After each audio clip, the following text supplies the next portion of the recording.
নিয়োগ বাণিজ্যের record viral হওয়ার পর এবার উপবৃত্তির নামে অর্থ আদায়ের অভিযোগ উঠেছে মাদ্রাসা সুপারের বিরুদ্ধে। ৬০০ টাকা দিলেই মিলবে উপবৃত্তি। শিক্ষার্থীদের এমন প্রলোভন দেখিয়ে উপবৃত্তির টাকা আত্মসাৎ করছেন তিনি। সরকারি নিয়ম উপেক্ষা করে অর্থ আদায়ের সত্যতা মেলায় শিক্ষক মহলে শুরু হয়েছে সমালোচনার ঝড়। পটুয়াখালীর কলাপাড়ার নীলগঞ্জ আক্কেরপুর নুরিয়া দাখিল মাদ্রাসার সুপার মাওলানা আব্দুল মান্নান দীর্ঘদিন যাবৎ নানান বিতর্কিত কর্মকাণ্ডে স্থানীয়ভাবে বেশ সমালোচিত তিনি। তবে এবার তার নিজ প্রতিষ্ঠানের শিক্ষার্থীদের কাছ থেকে উপবৃত্তি পাইয়ে দেওয়ার নামে অর্থ আদায় করার অভিযোগ উঠেছে তার বিরুদ্ধে। 1 মিনিটে নগদ ইসলামিক অ্যাকাউন্ট খুলতে ডায়াল করুন *167#। আমার আব্বু এসে দিয়ে গেছে ৬০০ টাকা। কিসের জন্য? ওই টাকা দিন। উপবৃত্তি ৬০০ টাকা দেছো কার কাছে? আমার ছেলের কাছে দিয়েছে। কি কথা বললেন? উপবৃত্তির জন্য।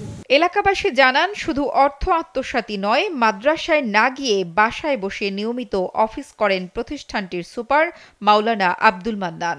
এলাকাবাসীর কাছে তিনি এক আতঙ্কের নাম, যাকে তাকে মামলার ভয় দেখিয়ে দাপটের সঙ্গে চলেন। শিক্ষার্থীরা জানান, ৬০০ টাকা দিলে সবাইকে উপবৃত্তি পাইয়ে দেওয়ার কথা বলে অর্থ আদায় করেছেন এই শিক্ষক।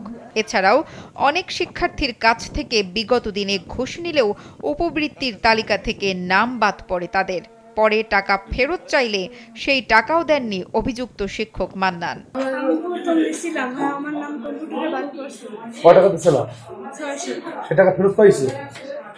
তোমরা সবাইকে ৬০০ টাকা করে দিয়েছো? এ বিষয়ে মাদ্রাসার সহ সুপার মাওলানা আবুল কালামের সাথে কথা হয় কালবেলার। তিনি জানান, অফিস মেইনটেইন করেন তাদের সুপার, কেবল তিনিই বলতে পারবেন কেন টাকা নিচ্ছেন। হ্যাঁ, না, উনি তো অফিস মেইনটেইন করে, উনি বলে যে লাগে, কিন্তু আমরা তো খোঁজ দিতে চাই যে কত টাকা লাগে, কি কি লাগে, তো আমরা সুপার কে? সুপার মান্নান সাহেব।